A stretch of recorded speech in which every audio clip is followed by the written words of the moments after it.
Le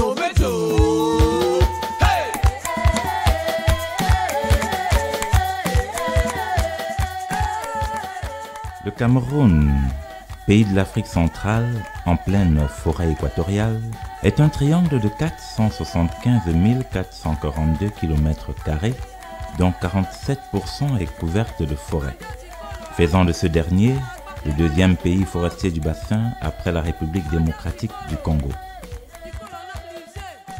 Au Cameroun vit une population diversifiée, estimée par le BUCREP à environ 20 millions d'habitants en 2010, laquelle s'accroît à un rythme de 2,6% par an et pourrait passer la barre des 30 millions en 2035. 2035, c'est justement à cette échéance que se situe l'ambition du gouvernement de faire du Cameroun un pays émergent à travers le développement de l'agriculture, de l'élevage, de l'exploitation des ressources forestières et minières, ainsi que des énergies renouvelables, le développement des infrastructures routières, ferroviaires et navales. Le pays mise aussi sur l'amélioration du contexte de gouvernance en assainissant la gestion publique à tous les niveaux, mais également en mettant en place des instruments pour inciter aux investissements. La grande majorité des investissements envisagés à ce titre sont localisés dans la partie méridionale du pays, largement forestière. Ces forêts abritent les communautés locales traditionnelles bantoues. Elles sont également le cadre de vie de la totalité de la population pygmée, Baka, Bagueli et Bedan vivant sur le territoire du Cameroun. Pour les communautés locales, les forêts tiennent une place de choix. En fait, la communauté, surtout forestière, ne saurait exister sans la forêt. Parce que c'est dans la forêt qu'on tire les principales sources vitales. Les forêts sont aujourd'hui également convoitées pour leur contribution à la lutte contre le changement climatique, notamment dans les processus d'adaptation, mais également dans le cadre de l'atténuation à travers le mécanisme REDD+, entendu la réduction des émissions issues de la déforestation et de la dégradation forestière. Pourtant, plus de 2 décennies ont passé et les discours sur la qualité de la gouvernance forestière au Cameroun n'ont cessé d'attirer les attentions, y compris ceux de la communauté internationale. C'est justement dans le sens d'améliorer cette gouvernance forestière que le Cameroun a signé avec l'Union européenne des accords de partenariat volontaire, les APV FLEGT. Ainsi, les différentes communautés en lien à l'APV sont en charge du suivi du respect des dispositions de l'accord. Le suivi du respect de ces engagements pris par le gouvernement du Cameroun dans les domaines de la gouvernance forestière et de la prise en compte des droits des communautés locales et peuples autochtones dans le secteur forestier est également suivi par des organisations de la société civile, nationale et internationale. Forêt et développement rural, FODER, est une de ces organisations. FODER signifie Forêt et développement rural. C'est une organisation associative sans but lucratif, œuvrant pour une société plus juste, sans marginalisation ni discrimination, qui met ses ressources naturelles au service du développement durable.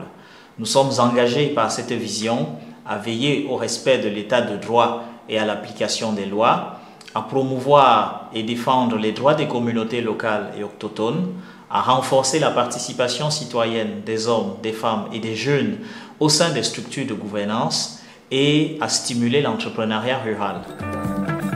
FODER a mis en œuvre entre 2014 et 2017 un projet intitulé « Contrer la déforestation à travers le lien entre REDD et FLEGT », en résumé, projet LFR.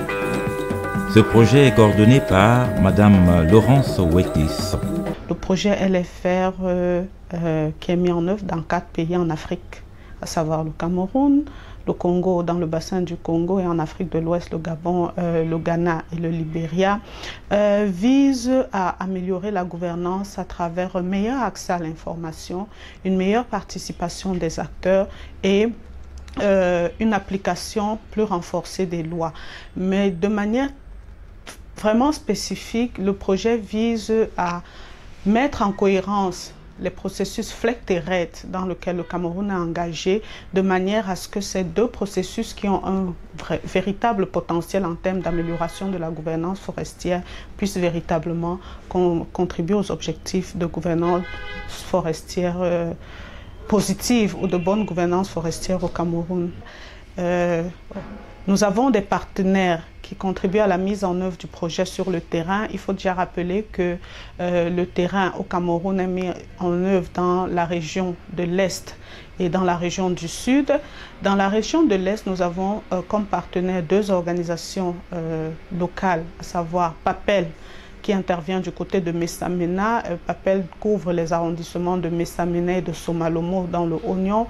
Et du côté de Lomié, nous avons Astrad qui intervient dans l'arrondissement de Lomié, les arrondissements de Mesok et de Ngoïla.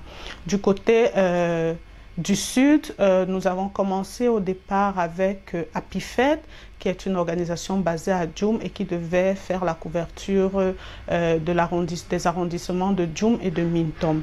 Donc, nous avons commencé avec APIFED, mais nous avons, à la fin du projet, continué plutôt avec un consultant qui intervenait de ce côté.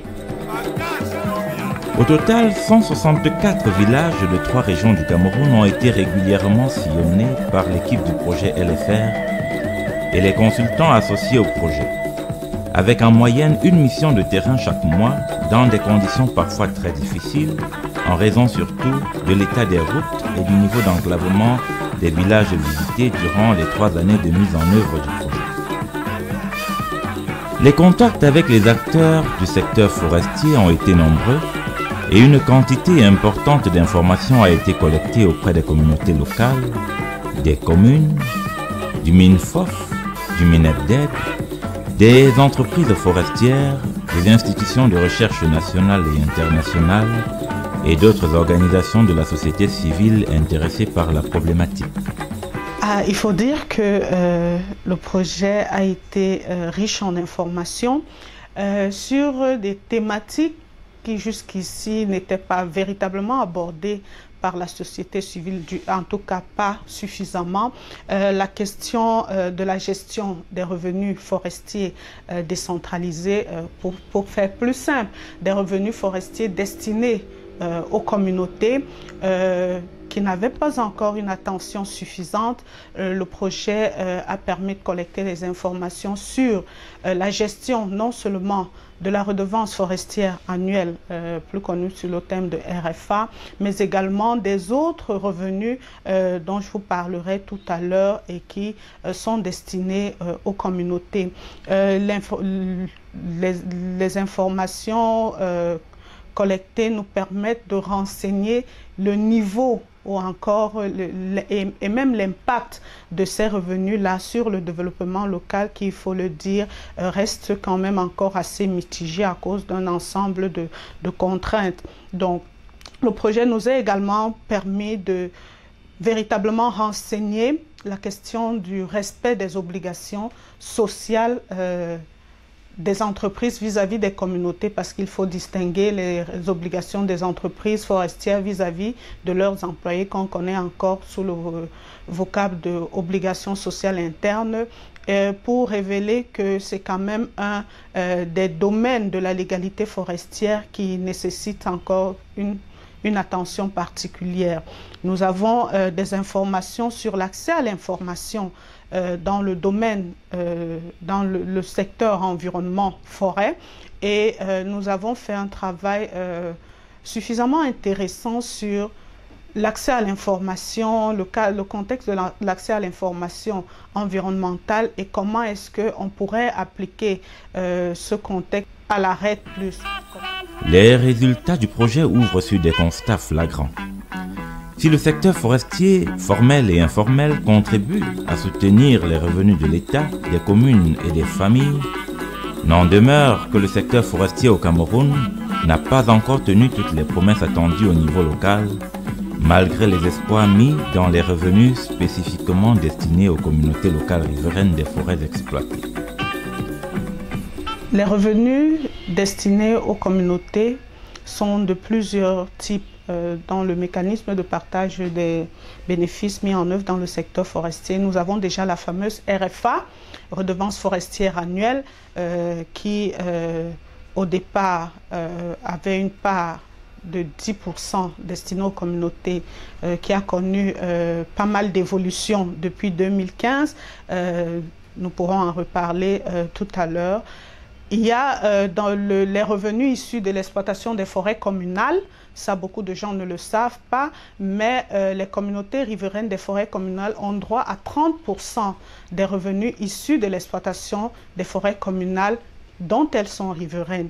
Il y a 2000 francs par mètre cube pour les autorisations de récupération de bois, ce que les entreprises doivent verser au profit des réalisations de développement des communautés. Nous avons également une part de la taxe d'affermage pour ce qui est du secteur de la faune. Et je ne vais pas oublier les contributions aux réalisations sociales auxquelles les entreprises sont astreintes de réaliser. De nombreux reproches sont ainsi formulés tous azimuts sur la qualité de la gestion des revenus destinés aux communautés locales riveraines des projets. On reproche ainsi aux entreprises forestières de ne pas toujours s'acquitter convenablement de leurs engagements au titre des réalisations sociales convenues avec les communautés lors des réunions d'information tenues avec ces dernières préalablement à l'exploitation des forêts qui leur sont attribuées, autant que ces entreprises ne s'inscrivent pas systématiquement dans la logique recherchée de la responsabilité sociale des entreprises. Nous, les populations, la société ne gère pas les populations. On ne sait même pas comment ça se passe. Mais nous, en tant que femmes, ça nous énerve. Parce qu'avec nos moabiers, on essaye de fabriquer nos huiles et autres, on essaye d'élever nos enfants avec. Et nous-mêmes, on utilise ça. Donc quand ils viennent couper comme ça, là, ça nous dérange et ça nous gêne. Et on n'en bénéficie de rien dans tout ça. Une réunion en note de nature à rassembler les populations a été tenue. Et cette réunion n'ayant pas été tenue, nous savons nullement tout ce qu'elle est en train de faire sur le terrain.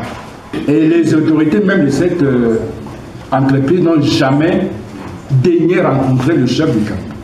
Ils sont allés directement dans les forêts, commencer les travaux, au mépris de tout ce qu'ils pouvaient faire comme obligation externe. Il faut dire que l'article 61, si je ne m'abuse, de la loi forestière est très clair sur la question des contributions aux réalisations sociales.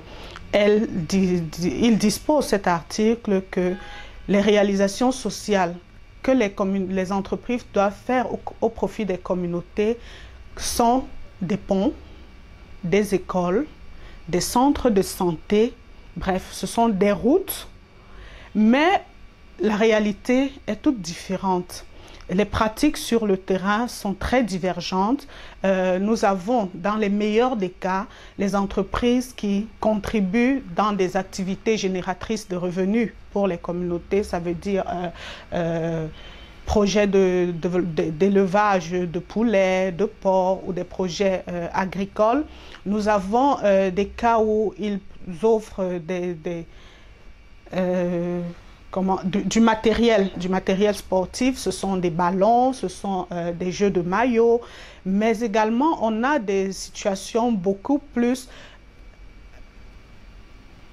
amusantes où les entreprises soutiennent des événements dans les communautés et mettent ce soutien-là sur le compte des réalisations sociales. C'est par exemple les contributions aux obsèques des membres des communautés, les contributions au mariage, au baptême et autres dans les communautés. Donc, il faut dire que la question des réalisations, des contributions aux réalisations sociales mérite une attention particulière, mérite un encadrement suffisamment rigoureux en termes de modalités sans lesquelles un suivi ou un contrôle réel ne serait pas possible. La RFA est la redevance forestière annuelle. La redistribution de cette redevance forestière annuelle entre l'État d'une part, les communes d'autre part et les communautés locales et autochtones riveraines des forêts exploitées est une composante essentielle du partage des bénéfices en matière de gestion forestière. C'est aussi un élément important en matière de justice environnementale, de promotion du développement local, parce que ça en est un outil, mais également de garantie pour la bonne gouvernance et la gestion durable des forêts. Aujourd'hui, on reproche à l'État du Cameroun les inconstances sur la part de RFA destinée aux projets de communauté. En effet, jusqu'en décembre 2014, la répartition de la RFA attribuait 10% au développement des projets proposés par les communautés locales riveraines à travers leur comité riverain de gestion. La loi de finances 2015 a opéré un revirement majeur dans la répartition de la RFA. C'est en effet à la surprise générale qu'en décembre 2014, le texte voté de cette loi a supprimé les 10% de RFA destinés aux communautés locales riveraines, suscitant un tollé chez les organisations de la société civile, les communes et de nombreux autres acteurs qui n'ont simplement rien vu venir en raison de la difficulté d'accès à l'information. Laissez-moi vous dire que sans le LFR, les communautés n'auraient même rien compris. C'est cette formation qui a donné l'impulsion aux communautés de s'intéresser. Parce que, sans vous mentir, nous étions ignorants si l'argent entre, où ça sort, ça doit faire comment, ça doit marcher comment, on ne connaissait pas. Grâce à la formation, que les communautés ont accès à l'information. La difficulté d'accès à l'information environnementale en général, et forestière en particulier, est posée comme un réel problème au Cameroun, en raison notamment de la diversité des sources à partir desquelles il faut se renseigner. Le Cameroun fait valoir le droit d'accès à l'information au Cameroun reste un réel défi et les voies de recours restent mal connues, toujours en raison de la position diffuse de l'information utile pour un acteur à un moment donné. L'organisation Forêt et Développement Rural a justement mené une réflexion participative sur la mise en œuvre de l'annexe 7 de l'APV-FLEC sur les informations à rendre publiques et s'en est inspiré pour produire un guide destiné à soutenir la réflexion pour répondre à la question de l'accès à l'information dans le cadre du processus RED+ au Cameroun. Et le sentiment que j'ai de ce projet, c'est que je vais d'abord partir de l'objectif visé par ce projet. Il faut souligner qu'il y avait un volet lié à la coordination des politiques FLEC et RED.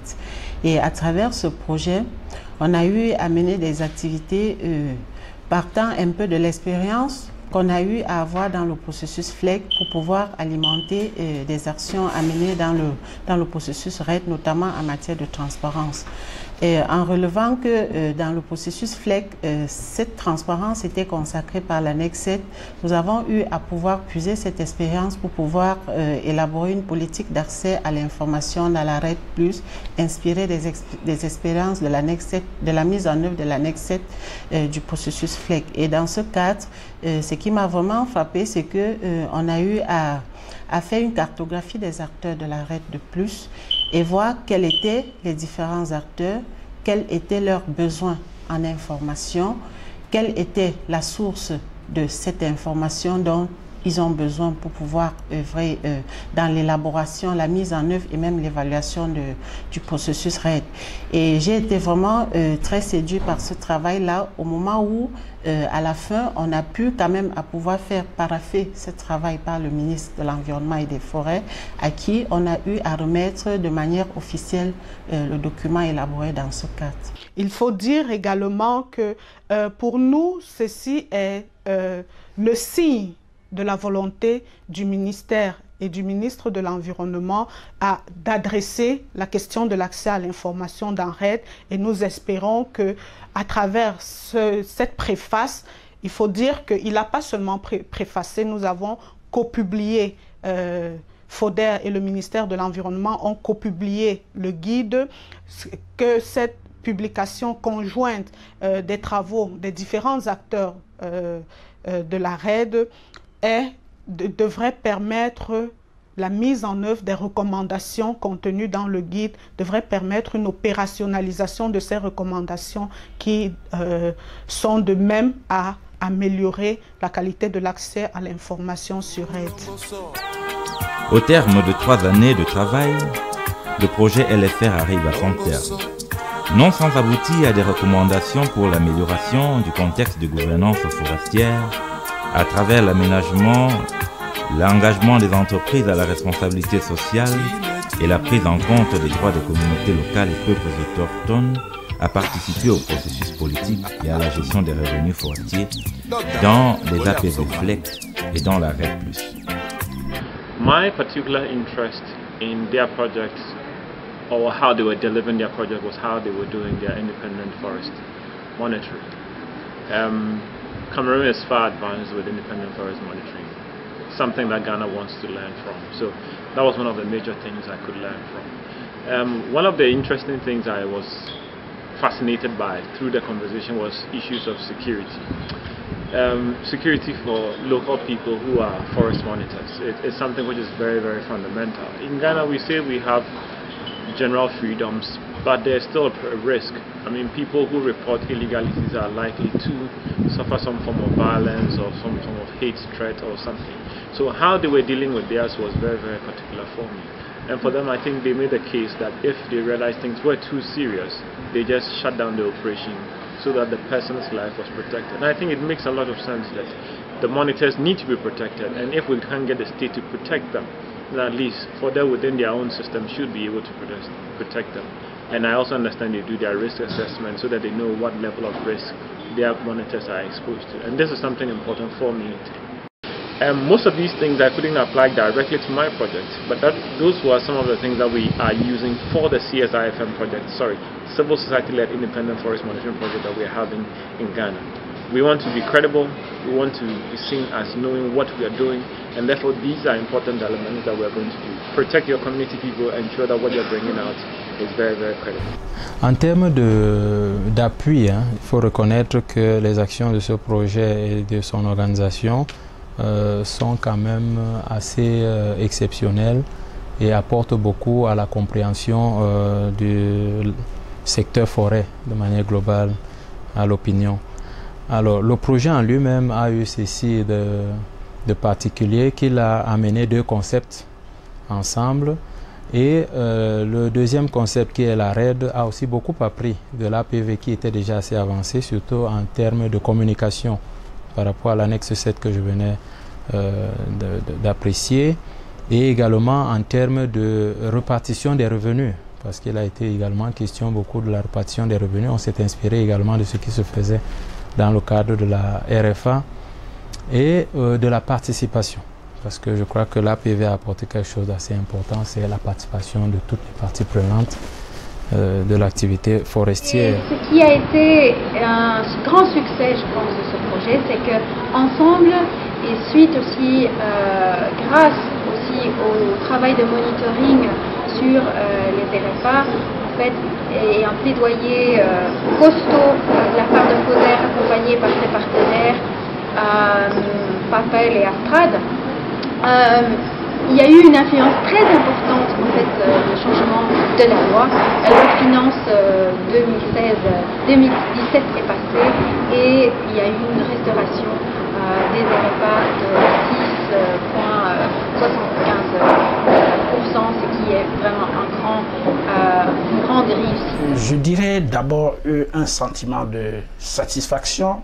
Le projet a été pour nous une opportunité pour pouvoir encadrer davantage ces populations. Le projet LFR était pour nous un outil pour pouvoir répondre à certaines attentes de communauté. Une bonne dynamique, beaucoup de leçons, et cela nous a permis de faire beaucoup de rencontres, d'avoir une ouverture d'esprit et de comprendre qu'il y a des thématiques, des thèmes ou alors des éléments sur lesquels tous les acteurs peuvent parler d'une même voix, même si d'aucuns, de manière singleton, peuvent se retirer du groupe. C'est ce que nous avons compris à travers ce processus. Nous avons aussi compris à travers ce processus que la forêt la gouvernance forestière, les acteurs de la foresterie se retrouvent dans tous les milieux et que les problèmes de la forêt impactent d'énormes maillons de la chaîne sociale, économique et politique de la vie. Et à travers ce projet, nous avons compris que de manière pratique, il est possible d'éduquer une communauté avec des cas pratiques. De manière pratique, il est possible de permettre aux communautés de comprendre la politique gouvernementale, de s'associer à l'environnement gouvernemental et surtout de comprendre les enjeux internationaux. Les attentes du projet LFR sont vraiment nombreuses. Il s'agit déjà de continuer ces programmes de formation parce que les populations villageoises riveraines ont besoin davantage d'être formées par la société civile parce qu'elle nous permettra de mieux revendiquer nos droits et de mieux nous impliquer dans la gestion décentralisée des ressources issues de l'exploitation financière dans notre communauté. Le projet a mis la lumière sur l'importance du travail du monitoring, de l'observation indépendante dans tous les domaines. Et en fait, ce qu'on est arrivé à faire avec ce projet, c'est ouvrir la boîte. Et ce qu'on voit, c'est qu'on a encore énormément de défis devant nous, de bien examiner qu'est-ce qui se passe avec les obligations sociales partout au Cameroun et de continuer le plaidoyer. Donc un grand challenge, un grand défi, je pense, c'est de continuer les actions et de cueillir les fruits du plaidoyer et de continuer sur ces bases-là. Donc j'espère que cette collaboration puisse se continuer et je vous souhaite énormément de succès avec la suite. Ce qui m'a le plus marqué, c'est la capacité de mobilisation des communautés et de défense de leurs droits et intérêts quand elles les ont compris et quand ces derniers leur tiennent vraiment à cœur. Et donc l'expérience de la campagne pour la restauration des 10% de la RFA, entendez la redevance forestière annuelle des communautés supprimée par la loi de finances de 2015, a été très enrichissante pour moi. La volonté des communautés de s'impliquer, la capacité de faire entendre elles-mêmes leur voix a été vraiment marquante. Le travail également avec l'administration, parce qu'il faut dire que les relations entre l'administration et la société civile ne sont pas toujours aisées. Parfois, les deux acteurs se regardent en chien de faïence, bien que leurs actions soient complémentaires, leur travail se complète. Mais nous avons pu, pendant ces 3 ans, travailler, interagir avec le ministère des Forêts et de la Faune, avec le ministère de l'Environnement, pour pouvoir adresser les problématiques clés qui concernent les différents secteurs d'activité dont ils ont la gestion. Je vais prendre le cas par exemple de l'accès à l'information dans RAID, FODER qui aujourd'hui est un acteur, une partie prenante, crédible, prise au sérieux dans le cadre du mécanisme RAID, n'a pas travaillé auparavant sur RAID. Ce projet a été la première initiative de FODER sur le mécanisme RAID et nous avons pris le pari d'apporter d'autres contributions à l'amélioration des questions de gouvernance dans la RAID+, et notamment en ce qui concerne la transparence. Nous avons également aujourd'hui la question des obligations sociales externes des entreprises forestières qui jusqu'ici souffraient d'une très faible attention des acteurs qui aujourd'hui est comprise comme une exigence de légalité et on a un mouvement des acteurs qui va dans le sens de plus de conformité à ces exigences-là. Donc, sur le plan personnel, bien entendu, ça a été également un apprentissage où, au bout de 3 ans, beaucoup d'expériences enrichissantes vécues, mais également de compétences et de connaissances engrangées pendant ces 3 années. Merci, et que celui qui dit merci en demande encore. Qui dit merci demande encore. Avec le projet LFC, on a beaucoup travaillé, on a eu des résultats. Par exemple, sur la restauration de 10%, on a vu. Nous voulons encore, si c'est les Blancs ou c'est Foder, qu'on essaie encore jusqu'à ce qu'on obtienne vraiment ces 10%. Là, aujourd'hui, on voit vraiment des chefs traditionnels, des leaders communautaires qui sont à mesure de pouvoir mener eux-mêmes des campagnes de revendication de leurs droits. Donc, tout ceci, ce sont des plus que nous avons eu à voir avec le projet LFR. Donc, l'autre chose aussi que nous avons pu noter, là, c'est un peu beaucoup plus au niveau des décisions, au niveau des politiques, avec l'influence des décisions. Là, j'ai beaucoup parlé pour le cas de la RED+, qui est un processus qui est en cours, qui est nouveau au Cameroun. Nous avons vu des études réalisées dans le cadre de LFR qui ont été intégrées dans des politiques. Je prends le cas de l'accès à l'information qui est en cours. Je vois aussi le cas des expériences qui ont été des processus APV qui ont été capitalisés dans le cadre de la RED. Et tout ceci, c'est grâce au projet LFR que nous pouvons aujourd'hui dire que FODER ou la société civile a contribué de façon efficace dans le processus RED au Cameroun. Sans l'action des uns combinée à l'écoute des autres, nous n'aurions pas pu réussir à provoquer des changements durables et bienfaisants pour la vie et le bien-être des communautés locales et autochtones dépendantes des forêts. À toutes les personnes, institutions, organisations et administrations qui ont collaboré et contribué à la mise en œuvre du projet Linking FLECT and RED, je voudrais exprimer ma profonde gratitude et celle de toute l'équipe de FODER. Je voudrais aussi les assurer que nous allons continuer à soutenir les communautés dans leurs efforts de développement et dans leur combat pour une vie meilleure et que pour cela nous aurons besoin du soutien des partenaires et des bailleurs de fonds pour continuer à nous accompagner dans les processus de changement visant à améliorer les conditions de vie et de droits des populations locales et autochtones. Le projet LFR, c'est au final une belle aventure qui a mis en mouvement toute une équipe multidisciplinaire passionnée et qui regarde avec nostalgie le projet tiré à sa fin et qui espère que les divers bénéficiaires sauront préserver les acquis de ces 3 années d'efforts.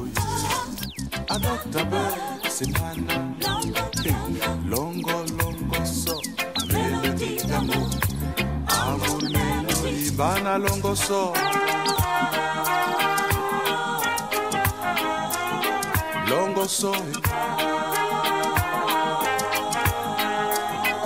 Bana Longo Tina Tina